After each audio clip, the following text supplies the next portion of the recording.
Voltei de Curitiba depois de ficar 2 semanas ao lado da cama da minha mãe que teve um derrame. Quando cheguei em casa, numa sexta à noite, a casa estava completamente escura. Então ouvi batidas vindas do porão.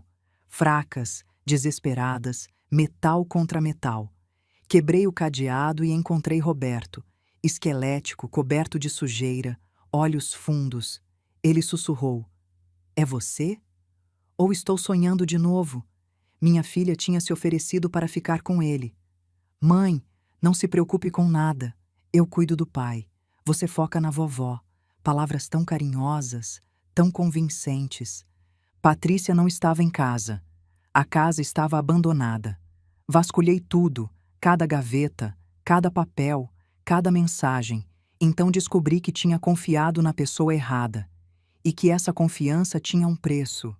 A busca por respostas estava apenas começando, mas antes de eu contar, deixe seu like e se inscreva no canal. Me conte nos comentários de onde estar assistindo, quero muito saber até onde minha história está chegando. Estacionei na garagem depois de 2 semanas fora, os dedos ainda marcados pela pressão de segurar a mão da minha mãe durante 14 dias de vigília hospitalar. O cheiro de desinfetante hospitalar parecia ter impregnado minha pele, minha roupa, até meus pensamentos. Mas agora, finalmente em casa, senti algo diferente no ar. Algo errado. A casa estava escura, completamente escura. 8 horas de uma sexta-feira em Vila Mariana, horário em que as janelas dos vizinhos brilhavam com luz quente e o cheiro de jantar flutuava pelas calçadas. Mas nossa casa era um buraco negro, todas as luzes apagadas, cortinas fechadas como pálpebras de um cadáver. Roberto sempre deixava a luz da sala acesa. Sempre. Era parte da rotina meticulosa que eu havia construído, âncora contra o oceano de confusão que o Alzheimer trazia. Ver aquela escuridão fez algo gelado percorrer minha espinha. Desci do carro, pernas bambas de cansaço e algo mais. Medo, talvez. Ou pressentimento. Procurei as chaves na bolsa com dedos que não paravam de tremer, e foi então que ouvi. Batidas. Fracas, rítmicas, desesperadas. Metal contra metal. Alguém batendo em alguma coisa com as últimas reservas de força que restavam. O som vinha de dentro da casa. Meu coração disparou. Enfiei a chave na fechadura com tanta violência que a arranhei, torcendo até ouvir o clique. A porta se abriu e o som ficou mais claro, mais urgente. Vinha de baixo, do porão. "Roberto!" gritei, minha voz saindo estranha, aguda, irreconhecível. A palavra ecoou pela casa vazia, sem resposta. Apenas aquelas batidas contínuas, fracas, moribundas. Corri pelo corredor, meus passos ecoando no silêncio. A porta do porão tinha um cadeado, pesado, industrial, novo. Nunca o tinha visto antes. As batidas do outro lado se tornaram frenéticas quando meus passos se aproximaram. "Carmen?" A voz que veio do outro lado estava rouca, quebrada, mal reconhecível. Mas era dele. "Carmen, é você?" Corri até a garagem, agarrei o pé de cabra que Roberto guardava pendurado na parede. Minhas mãos tremiam tanto que quase o deixei cair 2 vezes. Voltei correndo, enfiei a ponta do pé de cabra na argola do cadeado. Um puxão, nada, 2 puxões. O metal gemeu. Terceiro puxão, usando todo o peso do meu corpo e toda a força. O cadeado cedeu com um estalo que ecoou como um tiro. Abri a porta e o cheiro me atingiu antes da visão. Um fedor visceral de decomposição humana. Urina, fezes, suor rançoso, algo azedo e podre que fez meu estômago revirar violentamente.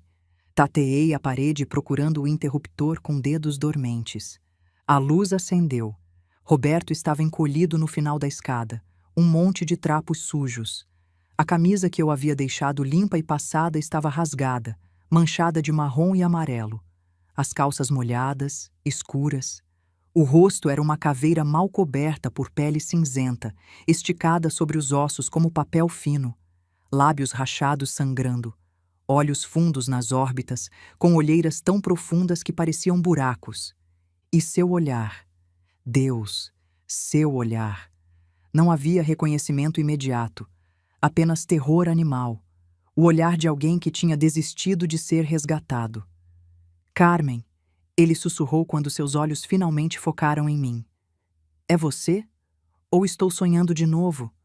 Sonho tanto com você.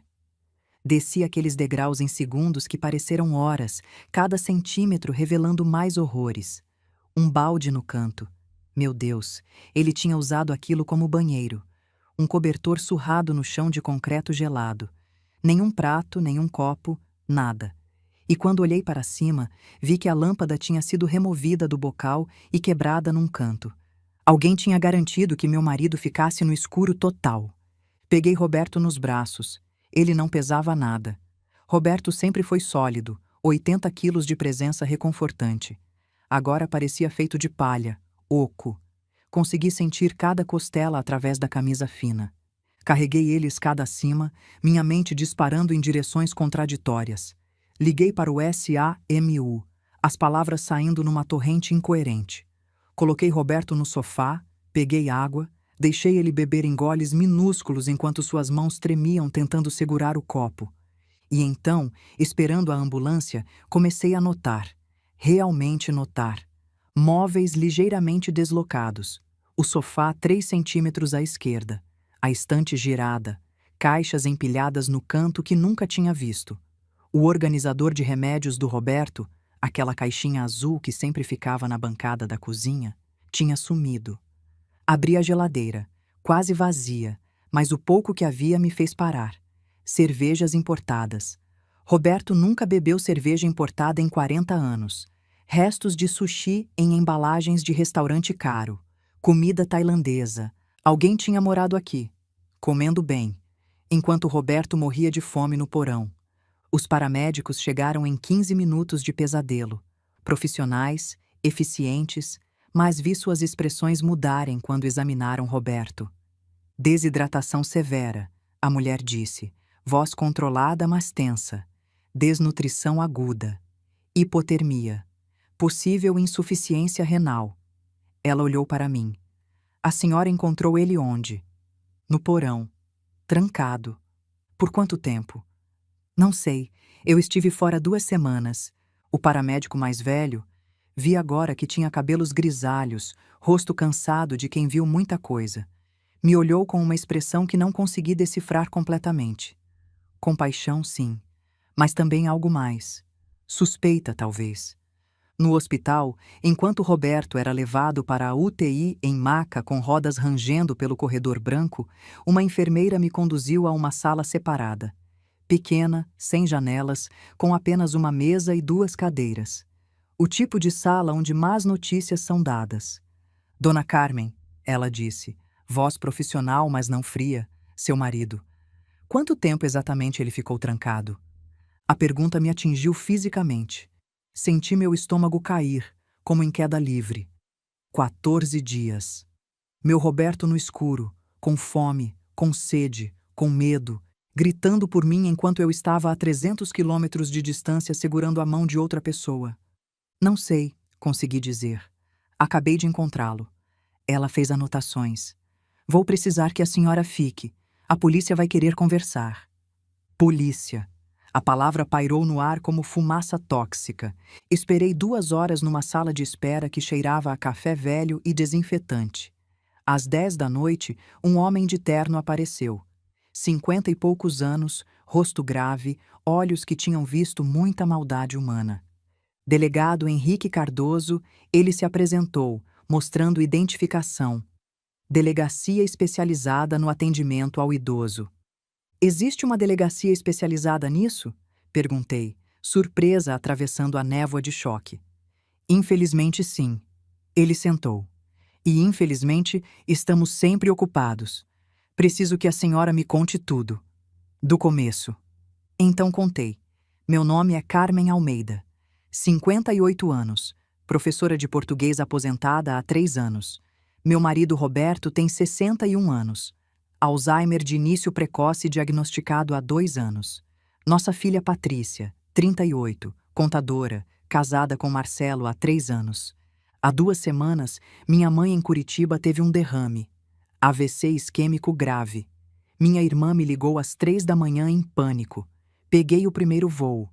Patrícia se ofereceu imediatamente para ficar com Roberto. Mãe, ela disse, não se preocupe com nada. Eu cuido do pai. Você foca na vovó. Fiquei aliviada. Grata até.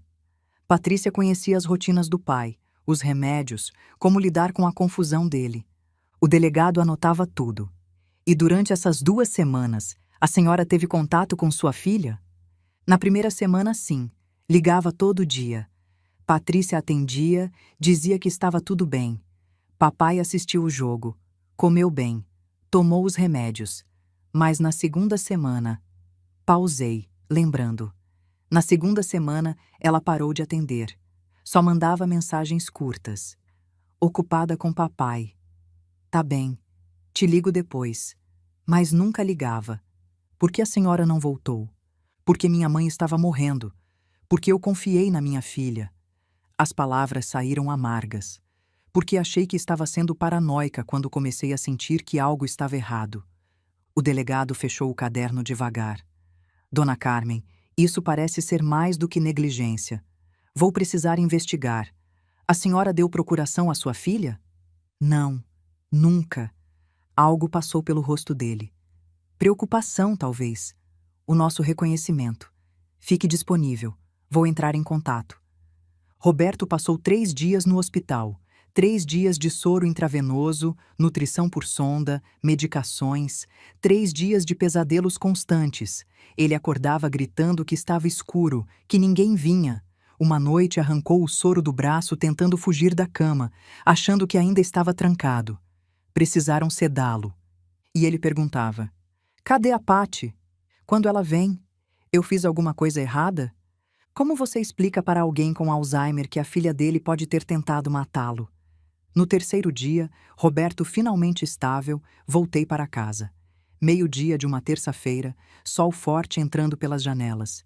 Mas a casa parecia fria, morta. Desci até o porão de novo, forçando-me a olhar de verdade desta vez. O balde ainda lá, fedor insuportável, o cobertor manchado. E então vi o que não tinha visto na escuridão e no desespero daquela primeira noite. Arranhões na porta, profundos, desesperados, marcas de unhas que tinham raspado a madeira até sangrar. Roberto tinha tentado sair. Tinha literalmente arranhado até não ter mais força. Subi correndo, náusea me atingindo em ondas. Precisava de ar, precisava entender. Comecei a procurar. Metódica, sistemática. Na cozinha, encontrei a geladeira quase vazia, exceto pelas cervejas caras e restos de restaurantes. No quarto, nossa cama bagunçada mas errada, almofadas invertidas, cobertor do lado oposto. No banheiro, produtos que não eram meus, perfume de R$ 300, creme anti-idade, maquiagem cara. Patrícia tinha morado aqui. Vasculhei cada cômodo. Precisava de provas, não só suspeitas. E então, entre revistas velhas na estante da sala, encontrei um caderno pequeno, capa preta, letra da minha filha. Abri com mãos que tremiam incontrolavelmente. Não era diário, era lista. Fria, calculada, metódica. Procuração, cartório Guarulhos, 2.000 extras. Transferência BB, verificar limite. Eloque casa, quanto disponível. Telefone pai, desligar. Telefone mãe, não atender após dia 10. Passagens, verificar datas.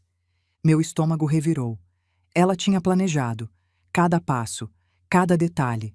Fotografei cada página com meu celular, mãos tremendo tanto que tirei 3 fotos de cada uma. Então liguei para o delegado Cardoso. Encontrei algo, disse quando ele atendeu. Prova de planejamento. Não mexa em mais nada. Estou mandando uma equipe. A equipe forense chegou em 1 hora. Fotografaram tudo. Catalogaram. Levaram o caderno em saco plástico de evidências. O delegado me puxou de lado. Dona Carmen, olhando essa lista, sua filha estava planejando acessar suas finanças.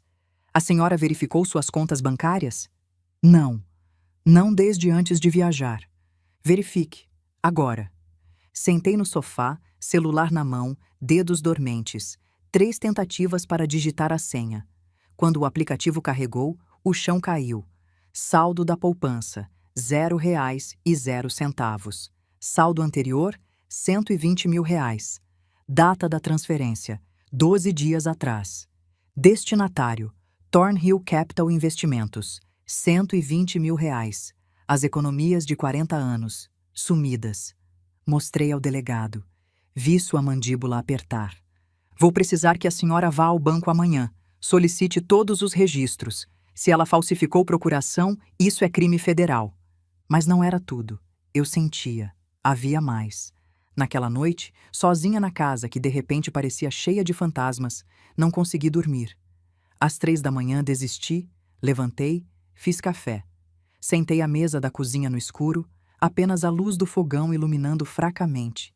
E então ouvi um carro parando na rua, motor desligando. Silêncio. Levantei devagar, fui até a janela. Um sedã escuro estava estacionado do outro lado da rua, motor desligado, luzes apagadas. Consegui ver uma silhueta no banco do motorista, apenas sentada, observando minha casa. Fiquei ali por 15 minutos, coração batendo irregular. A silhueta não se mexeu, apenas observava. Às 3h30, o carro ligou e foi embora. Liguei para o delegado Cardoso às 6 da manhã, assim que amanheceu. Alguém estava observando minha casa de madrugada. Placa do carro? Ele perguntou, voz alerta. Estava escuro. Não consegui ver, mas plantei a semente. Alguém estava me observando, e isso significava que alguém estava preocupado com o que eu poderia descobrir. No dia seguinte, quarta-feira, fui ao banco. O gerente, Sr. Paulo, homem que conhecia nossa família há 15 anos, empalideceu quando expliquei. Dona Carmen, ele disse cuidadosamente, essas transferências foram autorizadas com procuração. Vou solicitar documentação, mas se passou pelas verificações, era falsa. Preciso de cópias. Todas. Ele foi buscar. Voltou com pasta grossa. Procuração com assinatura do Roberto. Mas estava errada. A letra trêmula demais. Irregular demais. Há 2 meses, quando o documento estava datado, Roberto mal conseguia segurar uma caneta direito. Há vídeo? Perguntei. Das transações? O gerente hesitou. Tecnicamente, sim. Mas preciso de autorização. Meu marido quase morreu trancado em um porão. Meu dinheiro foi roubado. Você vai me mostrar esse vídeo, Paulo, ou eu vou fazer isso virar escândalo que vai acabar com sua carreira. Escolha. Ele me mostrou. O vídeo era de 13 dias atrás. Mostrava Patrícia no banco. E Roberto.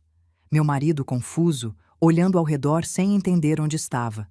Patrícia sorrindo para o gerente, charmosa, profissional. E então, clara como cristal no áudio. Pai, a moça precisa que você confirme que concorda. Você quer ajudar a mamãe, não quer? Isso é para Carmen, para cuidar dela. Roberto, tentando ajudar, acenou. Sim, claro, para Carmen. Ela tinha usado o meu nome. Tinha usado o amor dele por mim para fazê-lo concordar com o próprio roubo. Copiei tudo. O vídeo, os documentos, os extratos. Levei para o delegado. Ele assistiu ao vídeo 3 vezes em silêncio. Quando terminou, sua expressão era de pedra. Isso é um dos casos mais cruéis que já vi, Dona Carmen. E eu já vi muita coisa. Ele fez uma pausa. Há mais uma coisa.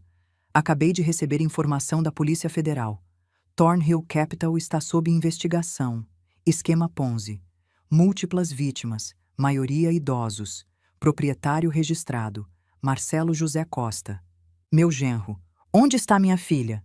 Perguntei, voz saindo baixa, perigosa. Onde ela está agora? Não sabemos ainda, mas vamos descobrir. Naquela noite, quinta-feira, o telefone tocou às 11h30. Número desconhecido. Atendi. Silêncio na linha. Mas não linha morta. Alguém estava lá, respirando. Alô? Falei. Mais silêncio. Então, voz masculina distorcida, eletrônica. Para de procurar. Para de fazer perguntas. Esquece o que aconteceu. Ou vai se arrepender. Quem é você? Aviso. Só um aviso. A linha morreu. Minhas mãos tremiam quando desliguei. Liguei para o delegado imediatamente. Deixei mensagem. Depois liguei para um chaveiro 24 horas e troquei todas as fechaduras da casa. Às 2 da manhã, Finalmente tentei dormir. Não consegui. Cada barulho me fazia pular. Cada sombra parecia ameaçadora. Eu tinha 58 anos. Tinha enterrado um marido. Tinha visto outro desaparecer aos poucos no Alzheimer. Pensei que nada mais me assustaria. Estava errada. Na sexta-feira de manhã, quando desci para fazer café, encontrei. Minha cerca dos fundos havia sido cortada. Não quebrada, cortada. Limpa, precisa. Alguém tinha entrado no meu quintal durante a noite. Nada foi roubado, mas havia uma mensagem. Na mesa do jardim, segurada por uma pedra, um pedaço de papel. Impresso, não manuscrito, sem assinatura. Última chance. Liguei para o delegado. Ele chegou em 20 minutos com 2 outros policiais. Isso está escalando, ele disse, examinando a cerca cortada. Quem quer que seja, está ficando mais agressivo. Dona Carmen, preciso que considere ir para um lugar seguro temporariamente. Não, essa é minha casa. Sua casa não vale sua vida. Olhei para ele. Tenho 58 anos, delegado. Entrei pessoas que amava. Vi meu marido desaparecer. Se alguém acha que pode me assustar para sair da minha própria casa, não me conhece. Ele suspirou. Então, pelo menos, deixe colocarmos uma viatura na rua à noite. Isso eu aceito. Mas queria mais que proteção. Queria respostas. E estava cansada de esperar que o sistema as desse. Sábado de manhã, peguei o endereço de Patrícia que o delegado tinha mencionado. Perdizes. Não disse a ninguém onde ia. Apenas fui. O prédio era moderno, com portaria eletrônica. Toquei o interfone do apartamento 1204. Nenhuma resposta. Tentei novamente. Nada. O porteiro, homem de uns 40 anos, uniforme impecável, me observava com suspeita. Procurando alguém? Minha filha, Patrícia Costa. Não os vejo há dias. Desde quarta, acho. Saíram com malas grandes. Há 3 dias. Logo após eu ter encontrado Roberto. Sou a mãe dela. Ela não está atendendo o telefone. Estou preocupada. Ele me avaliou. Depois, provavelmente vendo mulher de 58 anos preocupada, suspirou. Não posso deixar você subir oficialmente. Mas se você usar a escada de serviço e ninguém ver... Ele encolheu os ombros. Subi pela escada de serviço. 12 andares. Minhas pernas protestaram, pulmões ardendo, mas não parei. No 12º andar, saí no corredor. Apartamento 1204. Toquei a campainha. Nada. Bati. Nada. Testei a maçaneta. Trancada, claro. Olhei ao redor. Corredor vazio. E então percebi. A porta tinha aquelas fechaduras antigas, o tipo que pode ser aberto com cartão de crédito se você souber o que está fazendo. Peguei meu cartão do banco, enfiei entre a porta e o batente, manipulando, pressionando. Demorou 5 minutos de tentativas frustrantes. Então, clique. A porta abriu. Entrei. O apartamento estava sendo esvaziado. Móveis sumidos, armários abertos e vazios. Mas eles tinham saído com pressa. Gavetas ainda abertas com roupas caindo, pratos na pia, lixo transbordando. Comecei a procurar. Não lixo da cozinha. Encontrei recibos, pagamentos para a propriedade em Lisboa. 6 meses, pré-pagos. No quarto, impressões de pesquisas. Países sem extradição Brasil. Visto investidor Portugal. Esconder dinheiro offshore. Eles não estavam apenas roubando, estavam fugindo. E então, escondido em gaveta do quarto, encontrei celular descartável. Aparelho barato, pré-pago. Descarregado. Peguei carregador jogado na mesma gaveta. Levei comigo. Saí pela escada de serviço. Porteiro fingiu não me ver. Em casa, conectei o celular descartável. Levou eternos 10 minutos para ligar. Quando a tela acendeu, havia mensagens. Dezenas. Entre Patrícia e Marcelo. Comecei a ler, e o mundo inclinou. Dia 3. Patrícia. Ele não para de chorar. Bate na porta. Grita por ela. Isso não vai funcionar. Marcelo. Vai cansar. Vai dormir. Dia 4. Patrícia. Deixei água e biscoitos na escada. O cheiro é insuportável. Marcelo. Suficiente por agora. Dia 6. Patrícia. Parou de bater. Bom ou ruim? Marcelo. Bom. Acalmou. Patrícia. Ou está fraco demais. Dia 7. Marcelo. Transferências ok. 120,000. Falta o HELOC. Patrícia. Sai em 3 dias úteis. Marcelo. E seu pai? Patrícia. Deixo comida antes de sairmos. Sua mãe volta em 4 dias. Aguenta. Marcelo. E se não? Patrícia. Foi Alzheimer. Coisas acontecem. Para de ser fraca. Li e reli, tentando processar que minha filha, que saiu do meu corpo, tinha escrito essas palavras. Copiei tudo. Fotografei cada mensagem. Liguei para o delegado. Encontrei mais provas, mensagens entre eles, planejando tudo. Vou aí agora. Quando ele chegou e leu as mensagens, vi algo raro. Raiva. Raiva pura atravessando o profissionalismo. Isso é premeditação, dona Carmen. Tentativa de homicídio. Fuga planejada. Sua filha está olhando para décadas de prisão. Bom, respondi, voz como pedra. Que ela olhe. No domingo voltei ao banco. Precisava entender quanto tinham roubado exatamente. O gerente, relutante mas intimidado, me deu acesso completo. Foi pior do que pensei. A transferência inicial, 120 mil reais. Mas havia mais.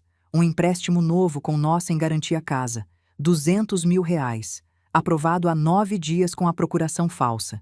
Depositado e imediatamente transferido. Mesmo destinatário. Thornhill Capital.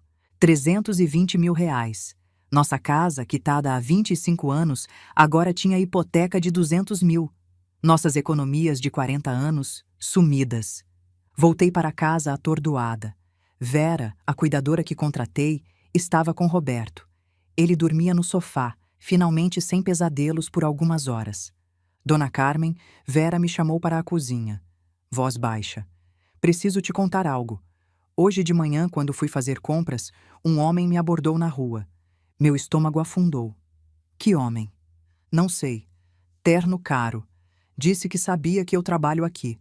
Ofereceu 10 mil reais se eu testemunhasse que você maltrata Roberto. Que ele já estava mal antes de você viajar. Que você está culpando sua filha injustamente. Você aceitou? Ela me olhou ofendida. Claro que não. Mas, dona Carmen, se estão tentando me comprar, significa que estão desesperados. E pessoas desesperadas fazem coisas perigosas. Você quer sair? Entendo se quiser. Quero ficar, ela disse firmemente. Alguém precisa cuidar do senhor Roberto. E você precisa de testemunha. Alguém que possa confirmar o que eles fizeram. Obrigada, sussurrei. Naquela noite, segunda-feira, às 10h30, a campainha tocou. Viatura estava na rua, então me senti segura para atender. Olhei pelo olho mágico. Uma mulher. 30 e poucos anos, terno formal, pasta executiva. Sim? Perguntei através da porta fechada. Dona Carmen Almeida?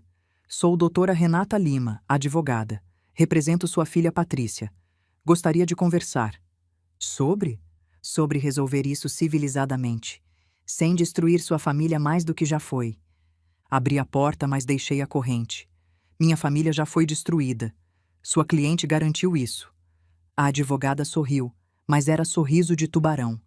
Sua filha está disposta a devolver o dinheiro. Todo ele. Em troca, você retira as acusações. Como?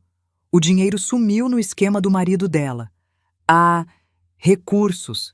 Patrícia tem acesso a fundos que podem reembolsá-la, mas apenas se você parar a investigação policial agora.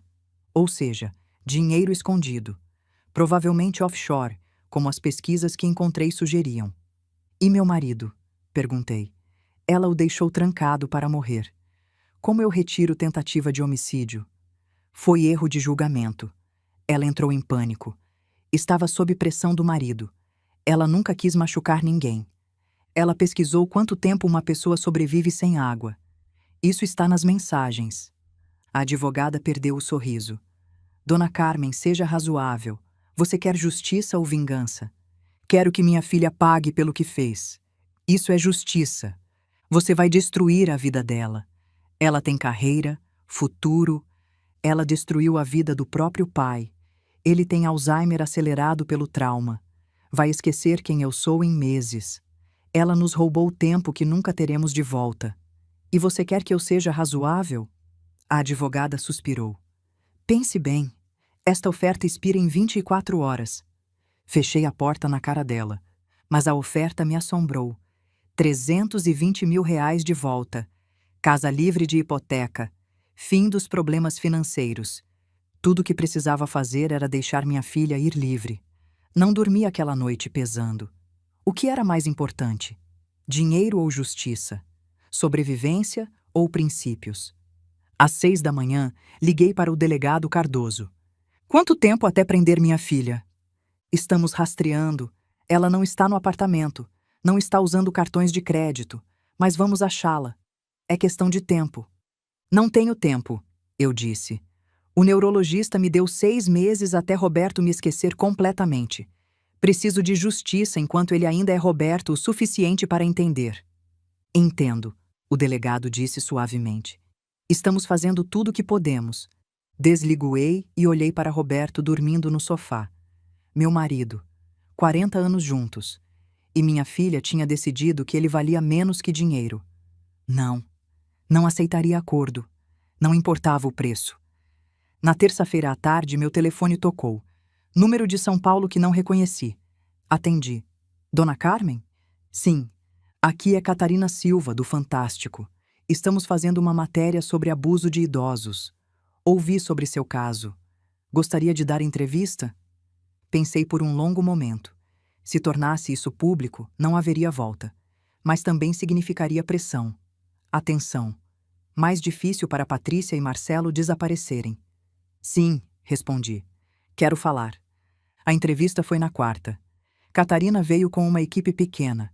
Eles filmaram a casa, filmaram o porão, com meu consentimento, filmaram Roberto, rosto borrado. Contei tudo. Por que decidiu falar publicamente? Ela perguntou.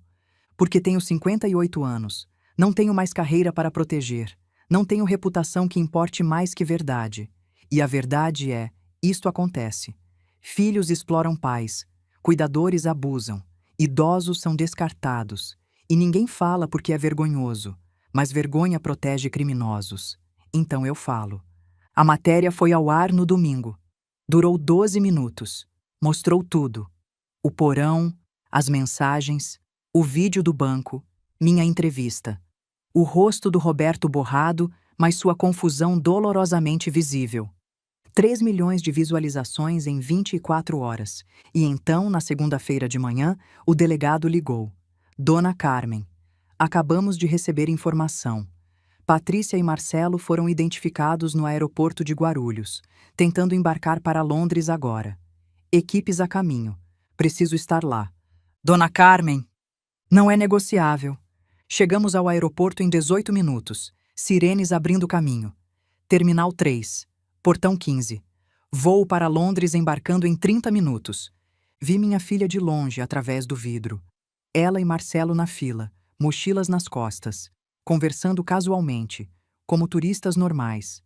O delegado coordenava pelo rádio.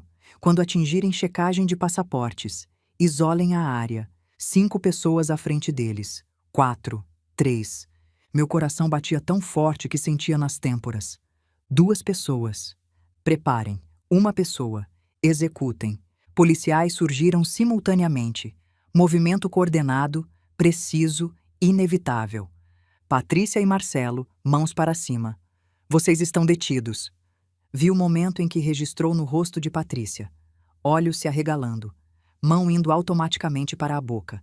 Ela olhou para Marcelo, que já estava com mãos levantando, e depois começou a virar, como se fosse correr. Um policial já estava atrás dela, pegando seu braço, girando para algemar. Ela gritou algo incoerente. E então me viu. Do outro lado do vidro de segurança, eu estava parada, observando, testemunhando. Nossos olhos se encontraram. Por um momento interminável, mãe e filha, através de um abismo que nunca mais seria cruzado. Mãe, ela formou a palavra sem som, olhos suplicantes. Mãe, por favor, Virei as costas. Comecei a andar. Mãe! Mãe! Espera! Eu posso explicar. Não parei. Não olhei para trás. Caminhei até sair do terminal, até chegar ao estacionamento, até entrar no carro do delegado. Só então, na segurança do banco traseiro com portas fechadas, deixei as lágrimas caírem. O julgamento estava marcado para 6 meses depois, mas a vida não esperou.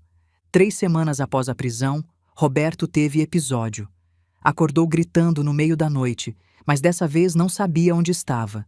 Não reconhecia a casa. Não me reconhecia. Quem é você? Ele perguntou, encolhido no canto, aterrorizado. O que você quer? Onde está Carmen?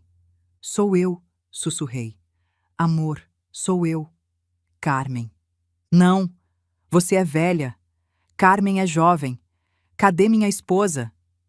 Vera ajudou a acalmá-lo com sedativo suave. De manhã ele me reconheceu, mas levou 5 minutos. 5 minutos olhando meu rosto como se fosse quebra-cabeça que não conseguia montar. O neurologista confirmou o que eu já sabia. Talvez 6 semanas até esquecimento permanente. Talvez menos. 6 semanas. 1080 horas. E cada uma delas seria roubada também por Patrícia, mesmo da prisão. Os meses até o julgamento foram névoa. Contratei advogado civil. Entrei com processo separado. Dei entrevistas. Recebi centenas de cartas de outras famílias com histórias similares. Virei, sem querer, símbolo. Mas símbolos não choram sozinhos à noite. Símbolos não seguram a mão de maridos que não os reconhecem mais. O julgamento começou numa quinta de março. Júri de 7 pessoas. Promotoria metódica, precisa. Documentos, vídeos, mensagens. Cada evidência perfurando o silêncio da sala. Testemunhei no segundo dia. Como a senhora se sentiu quando descobriu? A promotora perguntou. Olhei para o júri. Senti que a pessoa que criei tinha morrido. E no lugar havia estranho usando o rosto dela para destruir minha família. O advogado de Patrícia tentou contra-interrogatório. Falou de marido controlador, estresse financeiro, pressão impossível. Rebati cada ponto. Ela tinha 38 anos, contadora formada, profissional bem-sucedida. Não era criança. E as mensagens mostram. Foi ela quem pesquisou procuração falsa. Ela quem usou meu nome para manipular Roberto. Isso não é ser controlada, isso é ser criminosa. E então pedi permissão para dizer mais uma coisa. O juiz, depois de hesitar, acenou.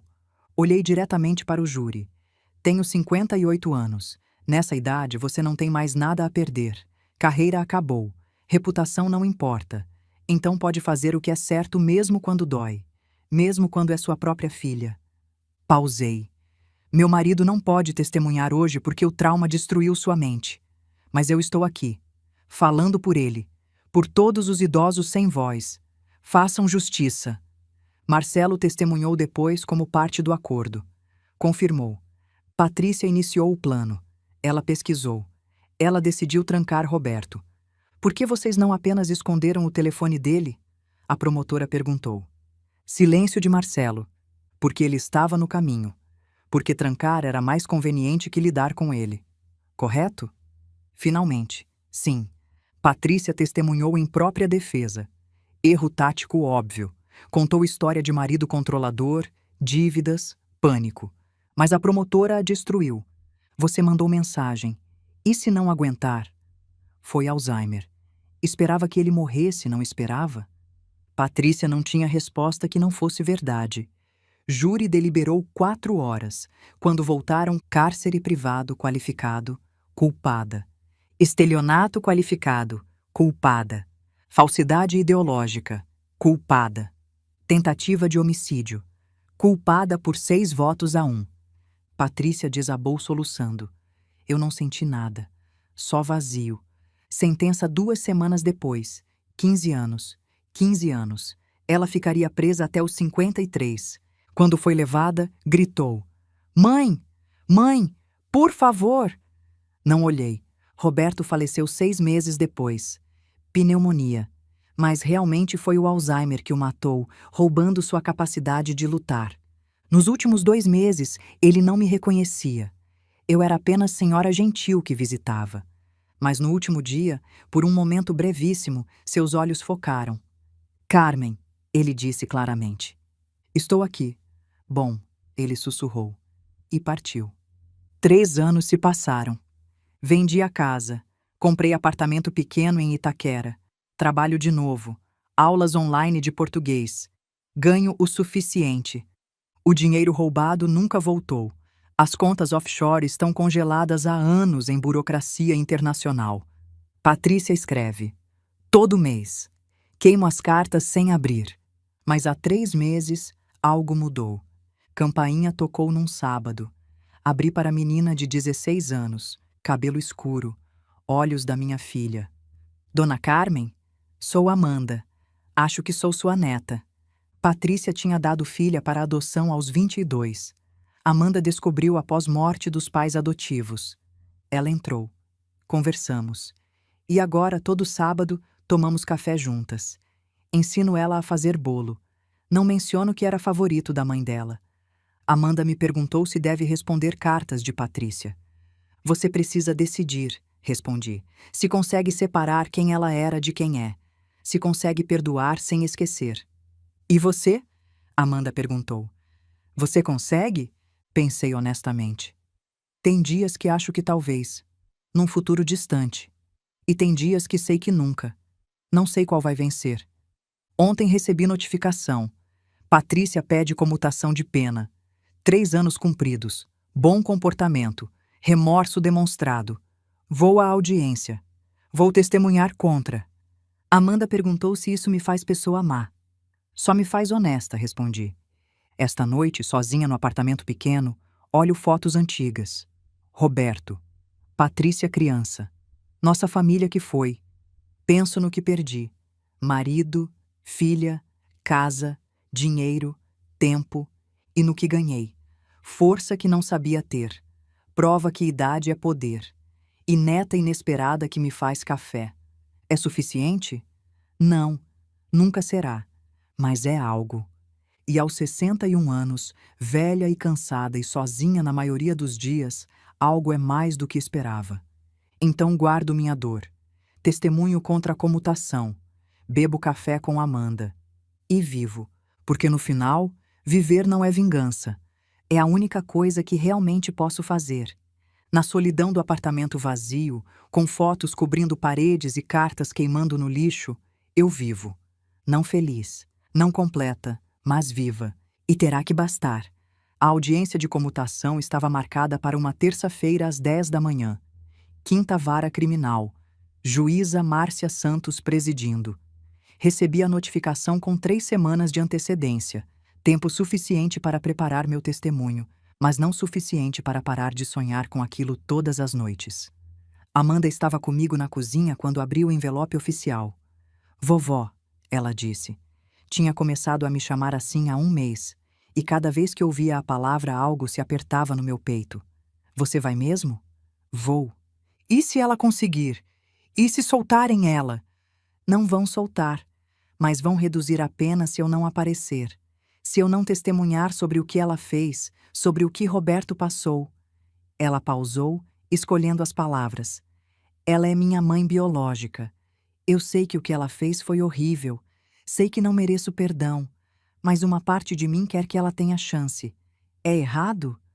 Olhei para essa menina de 16 anos que não tinha culpa de nada. Não é errado querer que sua mãe seja melhor do que é. É humano. Mas também não é errado eu querer que ela pague pelo que fez. Ambas as coisas podem ser verdade ao mesmo tempo. Você pode conversar com ela antes da audiência? Ver se ela mudou de verdade? A pergunta me atingiu inesperadamente. Não, respondi rápido demais. Não posso. Por que não? Porque se eu olhar nos olhos dela e ela tiver mudado, se ela for genuína, vou vacilar. E Roberto merece que eu não vacile. Amanda ficou quieta por um longo momento. Então, ela me escreveu semana passada. Disse que você nunca responde às cartas dela, que ela quer pedir desculpas pessoalmente, que entende se você odeia ela, mas que precisa tentar. Meu estômago revirou. E o que você disse? Que ia perguntar para você. Não. A resposta é não. Não vou dar a ela a oportunidade de manipular. É nisso que ela é boa. Mas, na verdade, não tinha tanta certeza. Há 3 anos, Patrícia era monstro claro, definido. Agora, com Amanda trazendo humanidade de volta, as linhas ficavam borradas. Naquela noite, sozinha no apartamento depois que Amanda foi embora, peguei uma das cartas de Patrícia. Não abri. Apenas segurei, sentindo o peso do papel, imaginando as palavras dentro. Será que ela tinha mudado? 3 anos na prisão. Terapia. Programas de reabilitação. Pessoas mudam? Ou apenas aprendem a fingir melhor? Joguei a carta no lixo sem abrir, mas levei 1 hora para dormir. 2 dias depois, na quinta-feira, aconteceu algo que mudou tudo. Eu estava no mercado comprando mantimentos, rotina simples, normal, quando senti aquela sensação de ser observada. Virei rapidamente. No final do corredor, homem de terno escuro estava parado, olhando diretamente para mim. Quando nossos olhos se encontraram, ele não desviou. Apenas observou por mais 3 segundos. Então virou e saiu. Meu coração disparou. Larguei o carrinho e o segui. Saí do mercado procurando na rua. Ele estava subindo em um sedã escuro, o mesmo tipo de carro que tinha ficado parado na minha rua há 3 anos. Memorizei a placa, tirei foto com o celular. Então liguei para o delegado Cardoso. Alguém está me seguindo de novo. Tem certeza? Tenho. Descrevi o homem, o carro, a placa. Vou verificar. Mas, dona Carmen, ele hesitou. Você está mexendo em algo que deveria deixar quieto?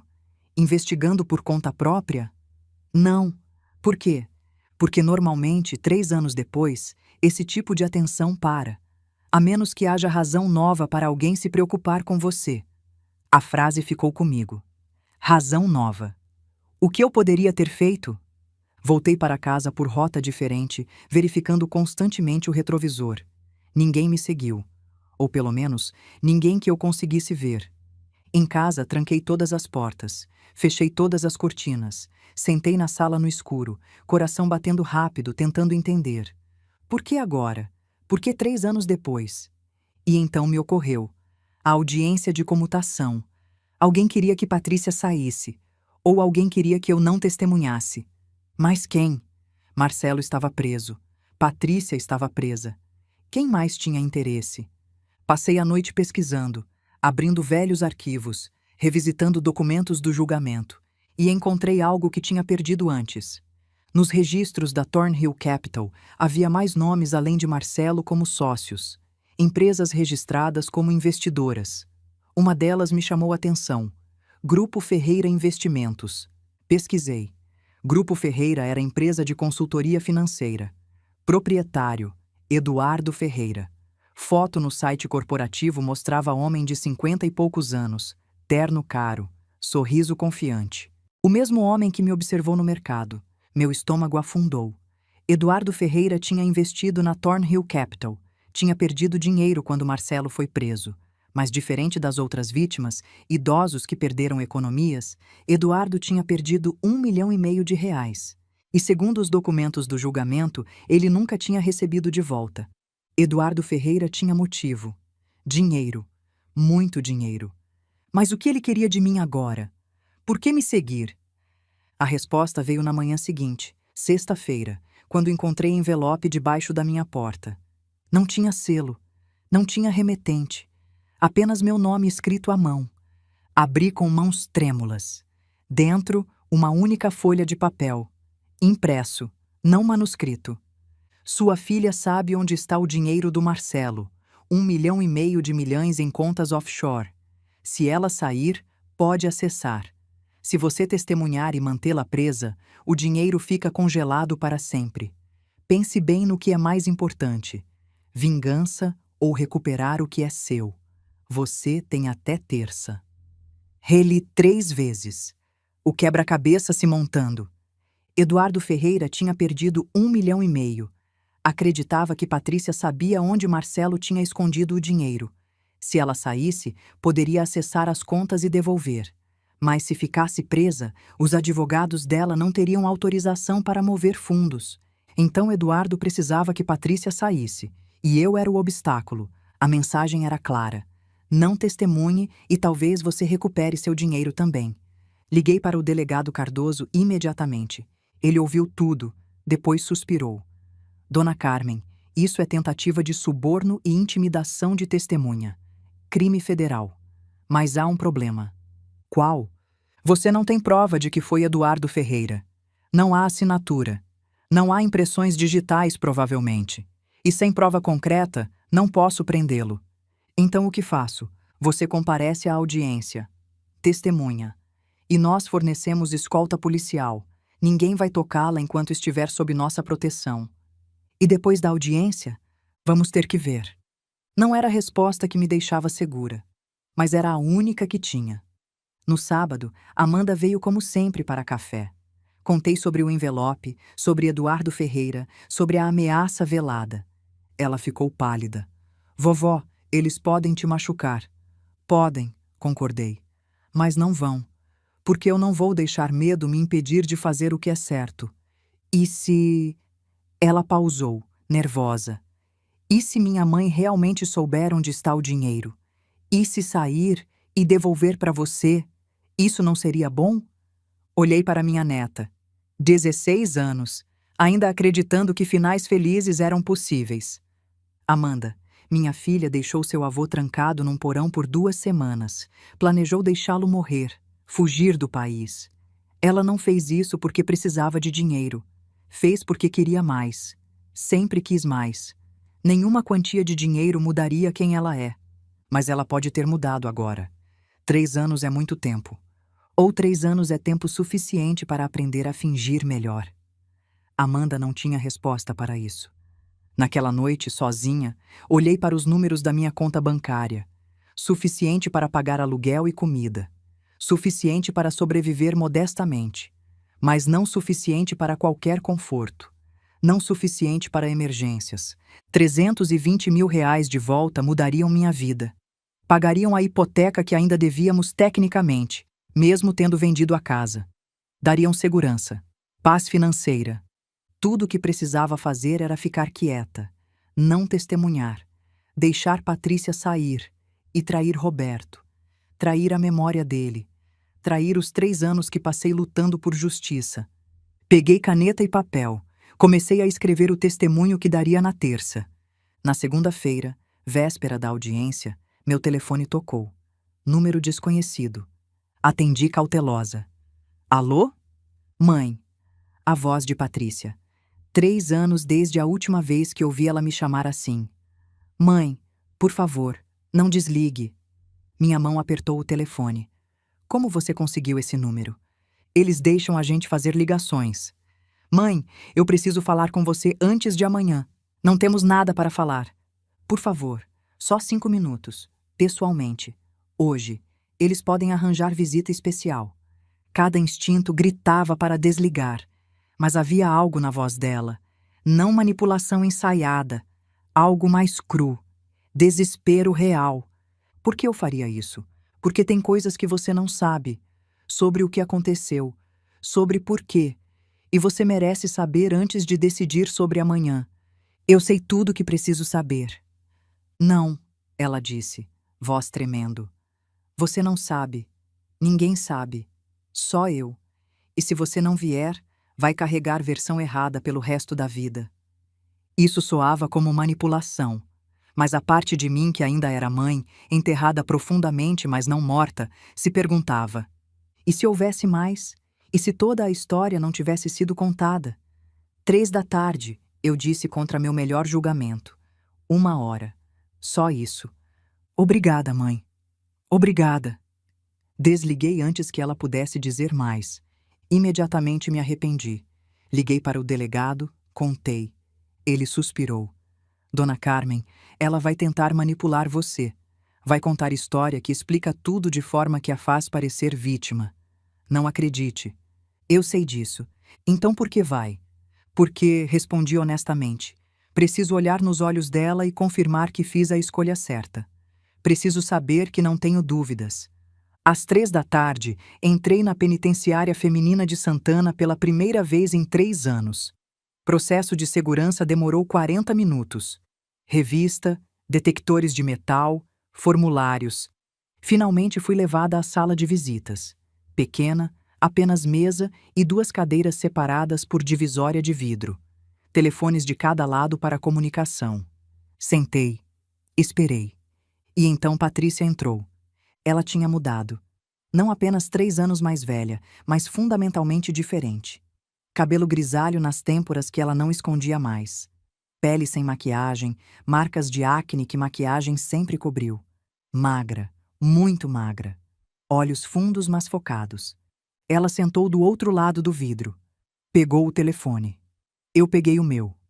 Mãe, ela disse, e sua voz rachou imediatamente. Obrigada por vir. Você tem 1 hora. Comece a falar. Patrícia respirou fundo. Você quer saber por quê? Por que fiz aquilo? Por que o pai? Ela não conseguiu terminar. Sim, a verdade é feia. E não me desculpa. Mas você merece saber. Ela pausou, reunindo coragem. Quando eu tinha 22, engravidei. Você sabe disso agora. Amanda. Dei ela para adoção porque estava apavorada. Acabando de entrar na empresa de contabilidade. Sem dinheiro. Sem estrutura. Você tinha nós, interrompi. Tínhamos ajudado. Eu não queria ajuda. Ela me olhou diretamente. Queria provar que conseguia sozinha, que não precisava de ninguém. Então dei minha filha para estranhos e fingi que nunca aconteceu. Isso explica Amanda. Não explica o que fez ao Roberto. Estou chegando lá. Ela limpou lágrimas. Depois de dar Amanda, entrei em depressão. Funda. Fiquei assim por anos. Escondi de todo mundo. Trabalhava de dia, chorava de noite. Conheci Marcelo numa dessas noites. Bar, bebendo sozinha. Ele parecia entender dor. Romance de bar, eu disse, voz fria. Muito comovente. Não era romance. Era dependência mútua. 2 feridos se segurando para não afundar completamente. Ela pausou. Marcelo tinha dívidas, muitas, com pessoas perigosas.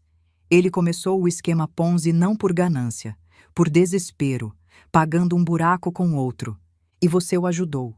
Ajudei porque estava tão perdida que me agarrei à primeira pessoa que pareceu precisar de mim tanto quanto eu precisava de alguém. Patrícia olhou para baixo. Não é desculpa. É explicação. Eu estava quebrada. E pessoas quebradas quebram outros.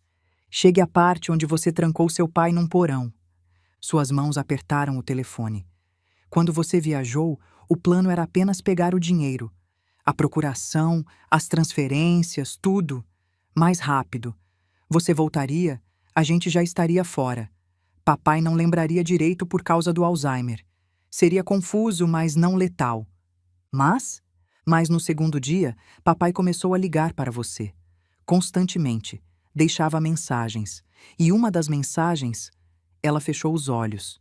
Uma delas foi clara. Ele disse, palavra por palavra. Carmen, a Patrícia está fazendo algo com papéis. Estou confuso. Não parece certo. Me liga. Se você ouvisse aquela mensagem, voltaria. Investigaria. E o plano todo desmoronaria. Marcelo tinha credores ameaçando quebrar suas pernas se não pagasse em 3 dias. Estávamos desesperados. Então decidiram prender ele. Marcelo decidiu. Ela me olhou e pela primeira vez vi algo além de desculpas. Vi raiva. Marcelo disse que era temporário, só até conseguirmos o dinheiro e sair. 2 dias, 3 no máximo. Eu lutei contra. Juro que lutei. Mas ele disse que não tínhamos escolha. E eu estava tão dentro que não via saída. Você tinha escolha. Sempre teve. Eu sei disso agora. Ela limpou mais lágrimas. Mas no momento achei que não. Achei que precisava proteger Marcelo, proteger a gente, mesmo que custasse seu pai. Silêncio pesado entre nós. Depois dos primeiros 2 dias, Patrícia continuou, voz quebrando. Percebi que estava pior do que planejamos. Desci uma vez. Vi o estado dele. O cheiro. E soube. Soube que tínhamos ido longe demais. Mas Marcelo disse que era tarde demais para voltar. Que se parássemos agora, iríamos presos de qualquer forma, mas sem dinheiro para pagar advogados. Você poderia ter chamado a polícia? E admitir o que já tínhamos feito? Ela deu risada amarga. Você acha que sou má, mãe. E talvez seja. Mas também sou covarde. Tão covarde que preferi deixar acontecer a assumir responsabilidade. Olhei para essa mulher do outro lado do vidro. Minha filha. Estranho. Ambas as coisas simultaneamente. Você deixou ele acreditando que era para mim. Usou meu nome. Porque, Patrícia sussurrou, era o único jeito de fazê-lo assinar. E porque parte de mim, parte doentia e quebrada, estava furiosa com você. Comigo? Por quê? Por ter sido boa mãe. Por nunca ter desistido de mim mesmo quando era difícil. Por ter me dado tudo e ainda assim eu ter acabado assim. Ela soluçou. Estava com raiva porque você merecia filha melhor. E eu não conseguia ser essa filha. Isso não faz sentido. Raiva raramente faz. Mas era real.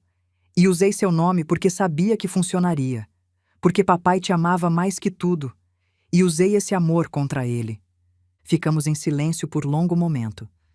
Por que está me contando isso agora? Perguntei finalmente. Por que não no julgamento? Porque no julgamento tinha advogados dizendo o que falar. Tinha Marcelo me ameaçando se eu contasse verdade completa. E tinha medo. Ela me olhou diretamente. Mais 3 anos aqui, sozinha, com muito tempo para pensar. Percebi que a única pessoa que eu realmente devia explicação era você. Não o juiz, não o júri. Você. E acha que essa explicação muda algo? Não. Ela balançou a cabeça definitivamente. Não muda o que fiz. Não muda que mereci cada dia desses 3 anos. E que mereço mais. Mas ela pausou. Você merecia saber que não foi sobre dinheiro. Não realmente. Foi sobre estar tão perdida que destruí tudo ao meu redor tentando achar saída. Você destruiu seu pai. E destruiu a gente. Eu sei. Olhei para o relógio. 40 minutos tinha passado. Tem mais alguma coisa? Patrícia hesitou. Então, sim, uma coisa. Mas não é sobre o passado. É sobre amanhã. Fale. Eduardo Ferreira entrou em contato comigo, através do meu advogado.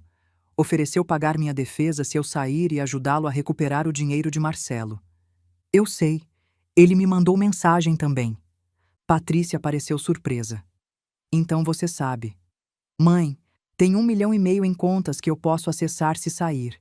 Marcelo me deu as senhas antes de ser transferido. Ela se inclinou.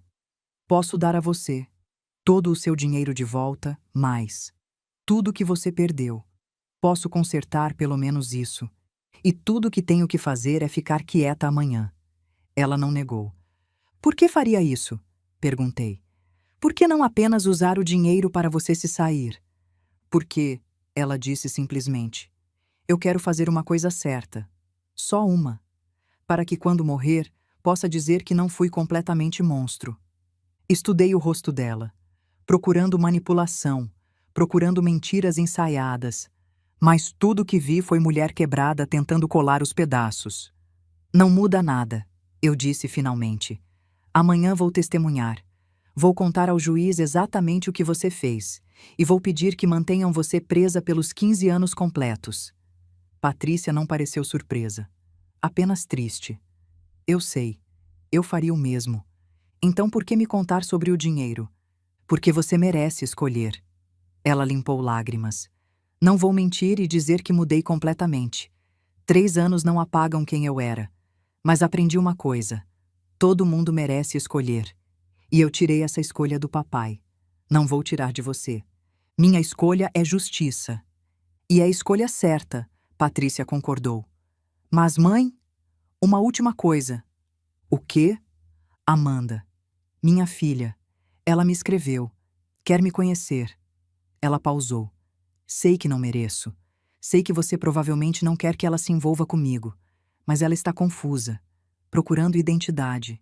E talvez eu possa dar isso a ela. Não como mãe. Perdi esse direito. Mas como história de advertência. Como exemplo do que não ser. Você quer usar sua própria filha como projeto de redenção?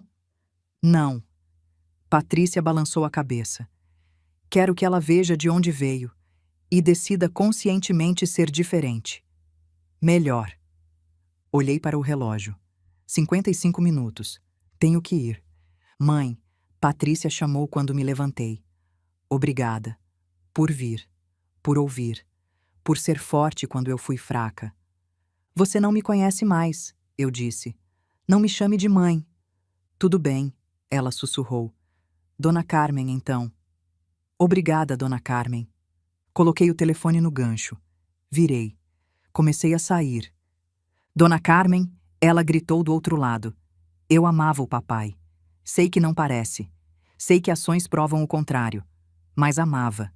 E sinto muito não ter sido forte o suficiente para mostrar esse amor quando importava. Não olhei para trás. Apenas sai. Mas suas palavras me seguiram. Na noite de segunda para terça, não dormi nem uma hora. Deitada no escuro do quarto, encarando o teto, as palavras de Patrícia ecoavam sem parar.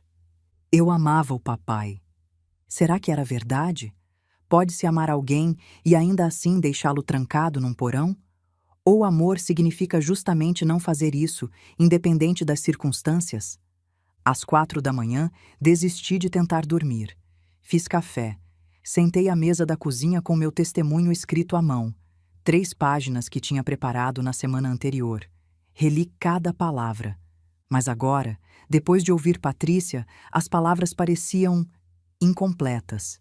Como se estivesse contando apenas metade da história. Peguei caneta nova. Comecei a escrever de novo. Às 6, Amanda tocou a campainha. Surpresa me fez levantar rápido. Ela nunca vinha tão cedo. Abri a porta.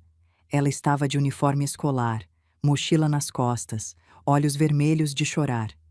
Amanda, o que aconteceu? Ela entrou sem falar, foi direto para a cozinha, sentou. Eu fiz chocolate quente. Era o que sempre fazia quando ela chegava perturbada. Depois de 3 goles, ela finalmente falou. Sonhei com ela, com minha mãe, Patrícia. Que tipo de sonho? Ela estava no porão, como o vovô. Mas eu estava do outro lado da porta, ouvindo ela gritar, e não conseguia abrir. Tentava e tentava, mas o cadeado não cedia. E ela gritava, Amanda, me ajuda. Por favor, não me deixa aqui. Era só sonho, amor. Eu sei. Ela limpou os olhos. Mas quando acordei, fiquei pensando. Se eu estivesse no lugar dela, 3 anos atrás, tão perdida quanto ela diz que estava, eu teria feito diferente? Eu sou melhor que ela só porque tive pais adotivos bons? Ou todos nós somos capazes das mesmas coisas nas circunstâncias certas? Olhei para minha neta. 16 anos fazendo perguntas que a maioria dos adultos evita a vida inteira. Não sei, respondi honestamente. Acho que gostamos de acreditar que somos bons, que faríamos a escolha certa. Mas até estarmos naquela situação exata, não sabemos. Fiz uma pausa. Mas também acho que isso não importa muito. O que importa é que quando Patrícia estava naquela situação, ela escolheu errado, repetidamente. E escolhas têm consequências. Você vai testemunhar contra ela hoje. Não era pergunta, era afirmação. Vou.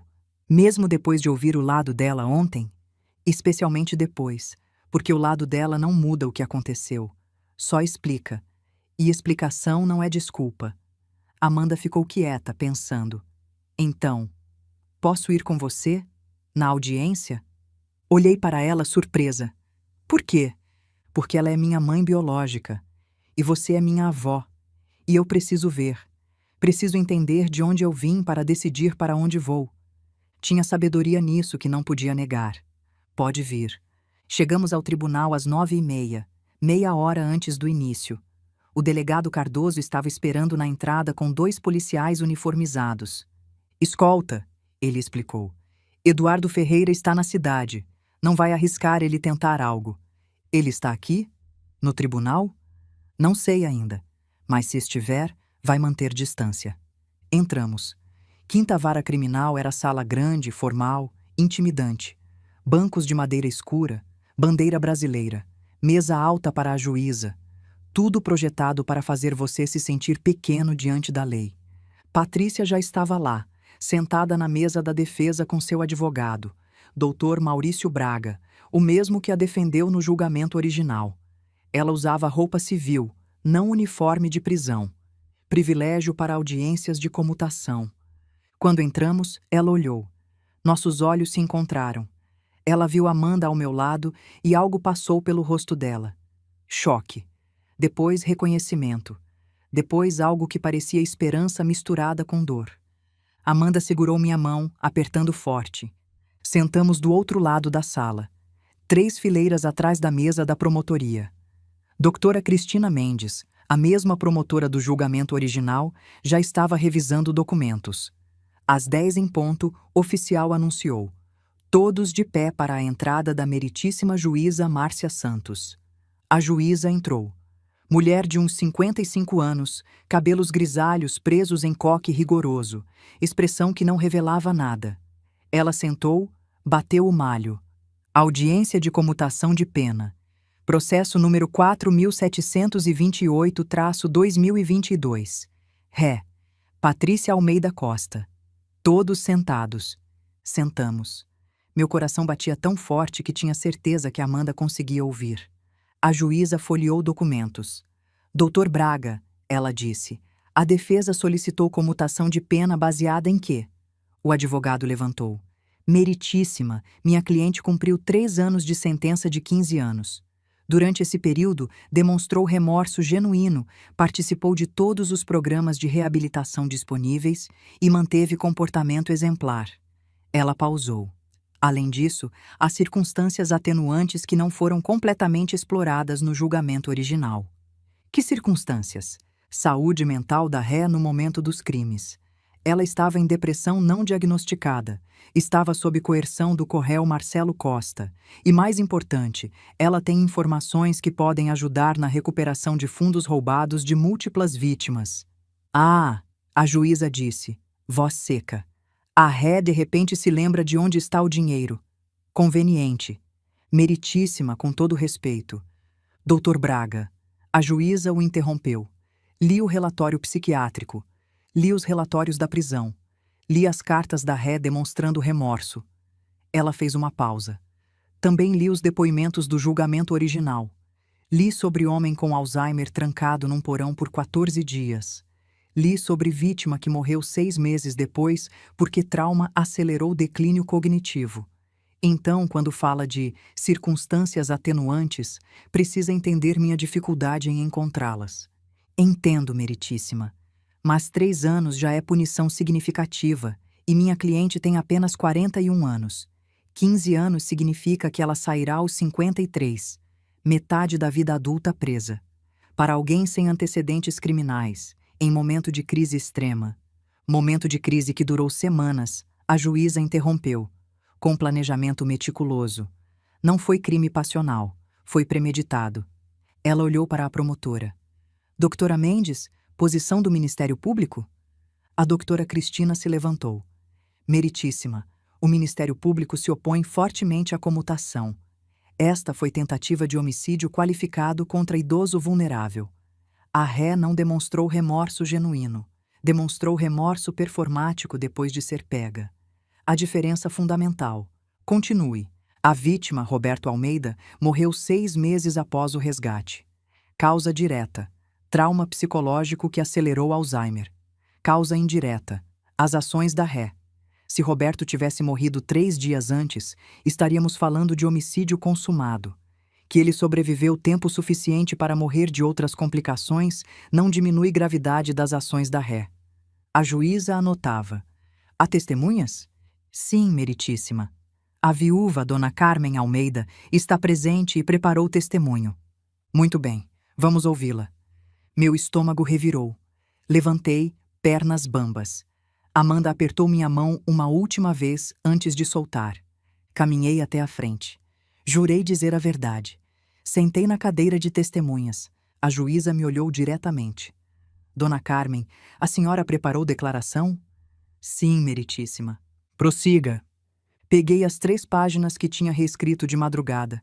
Respirei fundo. Meu nome é Carmen Almeida. Tenho 61 anos. Fui casada com Roberto Almeida por 40 anos até sua morte há 2 anos e meio. Pausei. Patrícia é minha filha. Minha única filha. A menina que carreguei por 9 meses, que amamentei, que ensinei a andar, a ler, a ser pessoa. A sala estava em silêncio absoluto. Quando encontrei Roberto trancado naquele porão, minha primeira reação não foi raiva, foi confusão, porque não conseguia entender como a pessoa que criei poderia fazer isso. Procurei explicações, procurei razões. Queria acreditar que tinha sido erro, acidente, mal-entendido. Olhei diretamente para Patrícia. Ela estava chorando silenciosamente. Mas não foi erro, foi escolha. Série de escolhas. Ela escolheu falsificar documentos. Escolheu manipular o pai dela usando a doença dele contra ele. Escolheu trancá-lo quando ele se tornou inconveniente. E escolheu planejar fuga enquanto ele morria aos poucos. Minha voz tremeu, mas continuei. Ontem visitei minha filha na prisão, pela primeira vez em 3 anos. Ela me contou sua versão. Falou de depressão, de estar perdida, de sentir que não tinha escolha. Fez uma pausa. E sabe o que percebi? Que mesmo sua versão confirma tudo. Confirma que ela sabia o que estava fazendo, que entendeu que estava errado, e que fez mesmo assim. A juíza me observava atentamente. Patrícia diz que mudou, que 3 anos a transformaram. Talvez seja verdade. Não posso ver dentro da cabeça dela, mas posso ver as ações. E ações são o que contam. Levantei um dos papéis. Roberto passou seus últimos meses não me reconhecendo. Morreu achando que eu era enfermeira. Nossa última conversa real, onde ele ainda era ele, foi 2 meses depois do resgate. Ele me fez prometer que não desistiria dele mesmo quando ele esquecesse quem eu era. Minha voz quebrou. Eu prometi. E cumpri. Fiquei até o fim. Mas esses meses foram roubados de nós. Roubados por minha filha. Deveríamos estar fazendo memórias, viajando, rindo, vivendo os últimos momentos de clareza. Em vez disso, Roberto passou esses meses aterrorizado, revivendo trauma, esquecendo pedaços de si mesmo mais rápido do que deveria. Limpei lágrimas.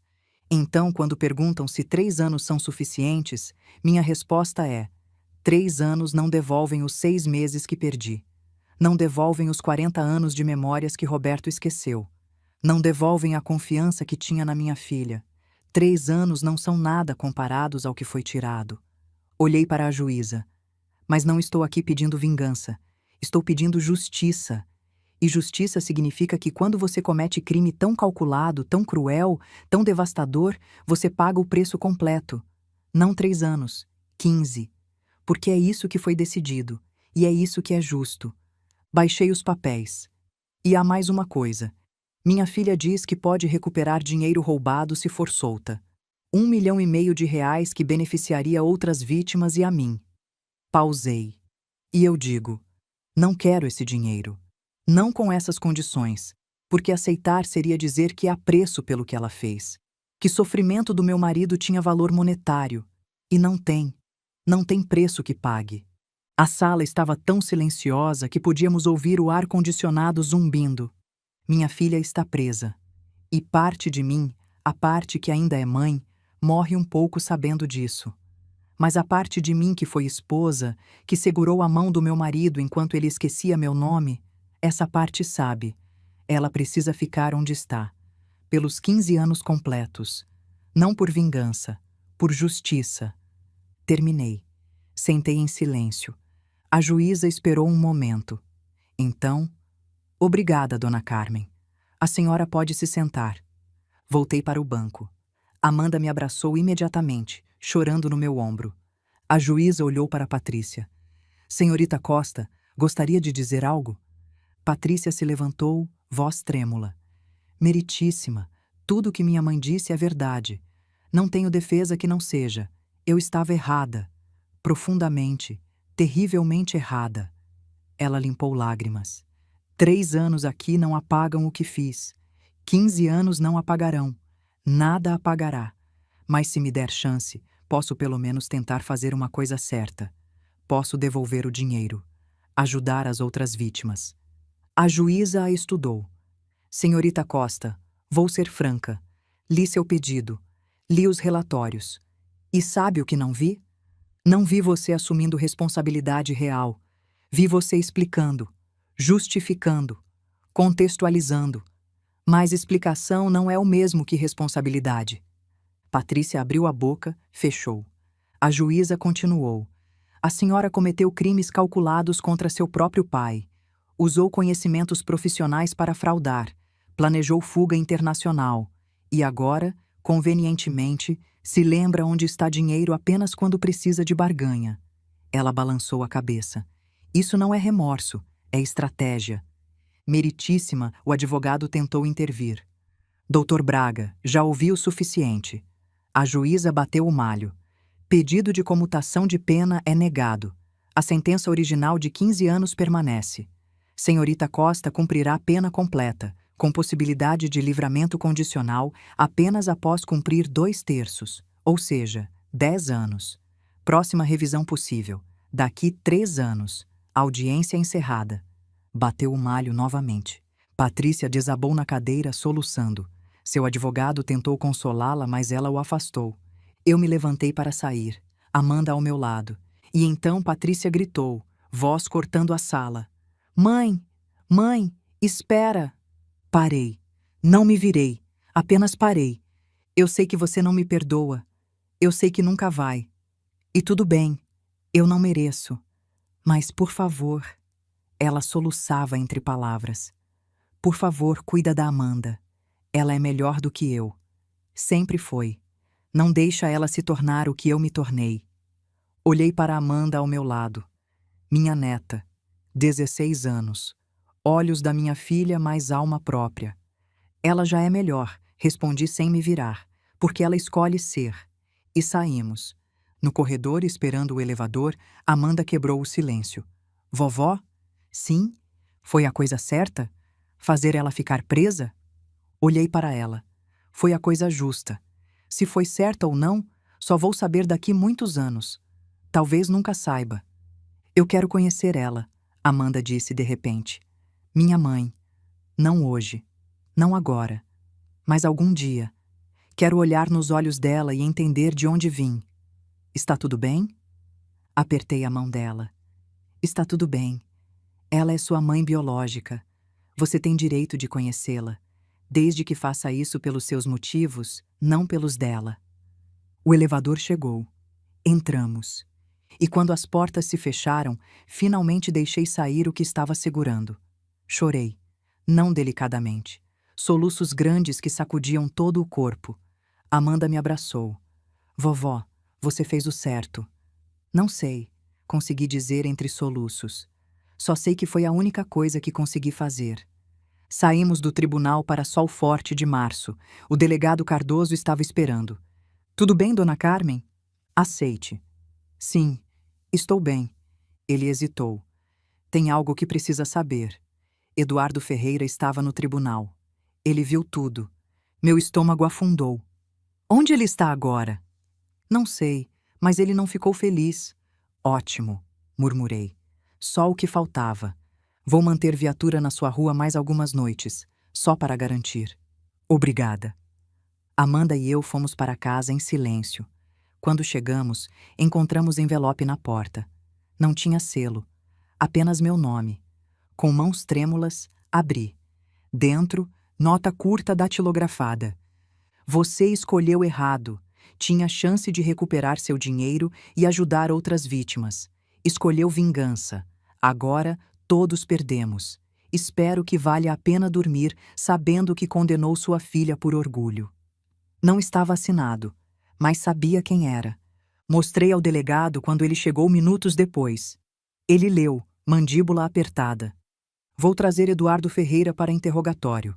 Isso é intimidação de testemunha. Mas nós dois sabíamos que ele negaria, que não havia prova, que era a palavra dele contra envelope anônimo. Naquela noite, depois que Amanda foi embora e o delegado garantiu que a viatura estava posicionada na rua, sentei sozinha na sala escura. O envelope estava na mesa. Você escolheu errado. Será que escolhi? Será que orgulho tinha me cegado para a opção melhor? 320 mil reais de volta. Mais 1,5 milhão para outras vítimas. Tudo o que precisava fazer era não testemunhar. Deixar Patrícia sair. E trair Roberto, trair a memória dele, trair 3 anos de luta por justiça. Não, não tinha escolhido errado. Tinha escolhido difícil. Há diferença. Peguei o envelope e joguei no lixo. Na manhã seguinte, quarta-feira, recebi ligação. Número desconhecido. Atendi cautelosa. Alô? Dona Carmen?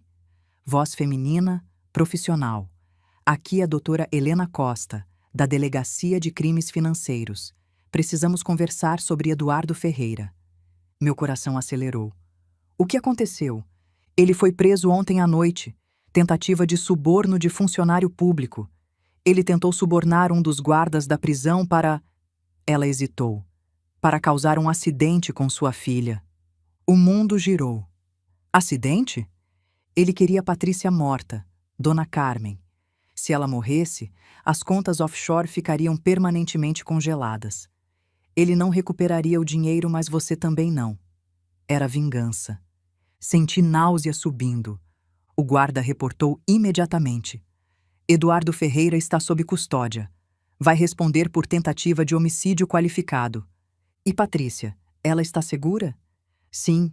Foi transferida para a ala de segurança máxima. Ela não corre mais risco. Desliguei, atordoada.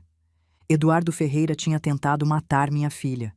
E teria conseguido se eu tivesse escolhido o dinheiro. Se tivesse deixado Patrícia sair, ele teria encontrado outra forma de alcançá-la fora da prisão, onde segurança seria menor. Minha escolha de mantê-la presa tinha salvado a vida dela. A ironia era tão amarga que quase ri. Na quinta-feira fui visitá-la. Não planejei, apenas fui. Quando entrei na sala de visitas, Patrícia pareceu chocada de me ver de novo. Mãe? Soube do Eduardo Ferreira, eu disse através do telefone. Que ele tentou te matar. Ela acenou, olhos vermelhos. Me contaram ontem. Você está bem? Fisicamente, sim. Emocionalmente. Ela deu risada sem humor. Como você fica bem sabendo que alguém te quer morta? Ficamos em silêncio por momento. Obrigada, Patrícia disse finalmente. Por quê? Por escolher justiça em vez de dinheiro. Se você tivesse me tirado daqui, eu estaria morta agora. Eduardo teria garantido isso. Então, obrigada por me manter viva, mesmo que não fosse sua intenção. Não foi, admiti, mas fico feliz que funcionou assim. Mais silêncio. Amanda quer te conhecer, eu disse. Não agora, mas algum dia. Patrícia começou a chorar. Ela realmente quer? Quer. Porque é pessoa melhor do que nós duas. Ela busca entender em vez de julgar. Você julga, Patrícia observou. Julgo, porque sou mãe que perdeu o marido por causa da filha. Não tenho o luxo de ser compassiva, mas Amanda tem, e vou deixar ela usar esse luxo se quiser. Patrícia limpou lágrimas. Posso te perguntar uma coisa? Pode. Você algum dia vai me perdoar? Olhei para minha filha através do vidro. Honestamente? Não sei. Tem dias que acho que talvez consiga. Daqui muitos anos, quando a dor não for tão aguda. E tem dias que sei que nunca vou. Que o que você fez é grande demais para perdão. E hoje? Que tipo de dia é hoje? Hoje, respondi cuidadosamente. É dia onde consigo ver você como humana. Falha, quebrada, humana. Não monstro. Não santa. Apenas pessoa que fez escolhas terríveis e agora paga por elas. Pausei. Não sei se isso conta como perdão, mas é melhor que ódio. Ela acenou lentamente. É mais do que mereço. Provavelmente concordei, mas também é tudo o que consigo dar. Ficamos mais 15 minutos. Falamos de coisas pequenas, como estava o tempo, como estava a comida da prisão, trivialidades que enchiam o espaço entre nós. Quando me levantei para sair, Patrícia disse: Mãe? Voz baixa. Cuida bem de você. Por favor. Você é tudo o que tenho agora. Você tem Amanda também, lembrei. Ela sorriu triste. Tenho o sangue dela, mas você tem o coração dela. Há diferença. E saí, não sabendo quando voltaria. 6 meses se passaram. Amanda agora tem 17. Terminou o colegial no topo da turma. Foi aceita em 3 universidades. Escolheu psicologia. quer entender por que pessoas fazem o que fazem. Eduardo Ferreira foi condenado a 8 anos. Vai cumprir na mesma prisão que Marcelo. Marcelo pediu divórcio de Patrícia. Ela assinou. Agora está sozinha juridicamente também. Eu continuo dando aulas online. Continuo vivendo modestamente. Continuo existindo no apartamento pequeno em Itaquera. E continuo visitando Patrícia. Não toda semana, não todo mês, mas periodicamente. Porque descobri que posso fazer duas coisas simultaneamente: não perdoá-la e, ainda assim, não abandoná-la. Amanda foi pela primeira vez há 2 meses. Sentou do outro lado do vidro, olhou nos olhos da mãe biológica e disse: Oi, sou Amanda, sua filha, aquela que você deu embora.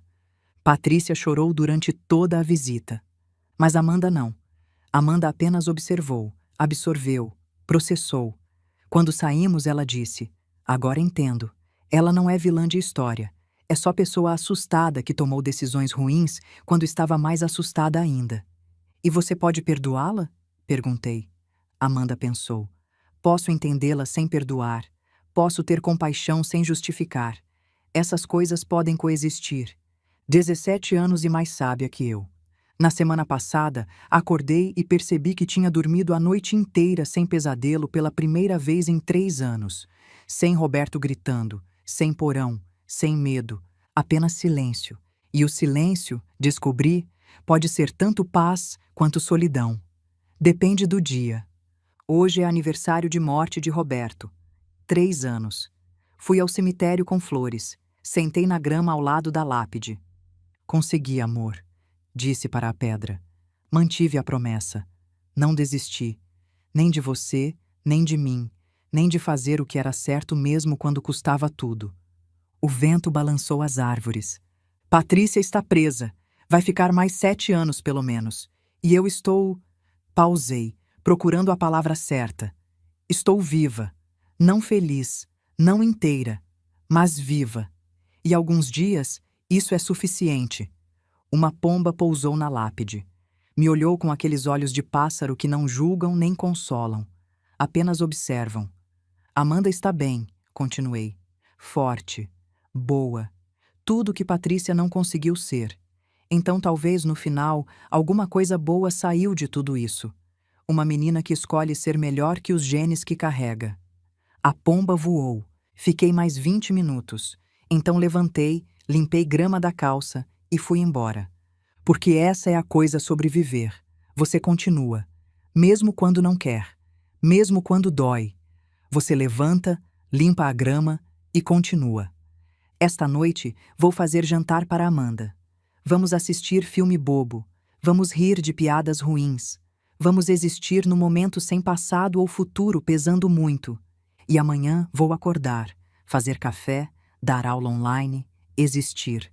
Não é vida que sonhei, não é final feliz de conto de fadas, mas é minha vida. Conquistada através de escolhas difíceis e perdas impossíveis. E é o suficiente. Aos 61 anos, velha e cansada e sozinha na maioria dos dias, aprendi. Justiça não traz alegria, apenas traz fechamento. E fechamento, descobri, é melhor que felicidade. Porque felicidade desaparece, mas fechamento permanece. Então eu fico com meu fechamento, guardo minhas cicatrizes, vivo meus dias.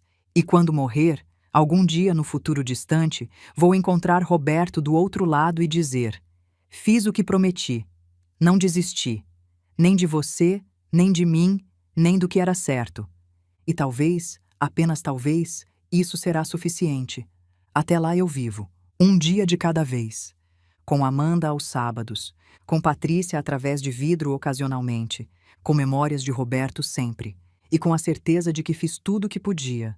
Não feliz, não completa, mas em paz. E no final, paz é tudo o que realmente precisamos.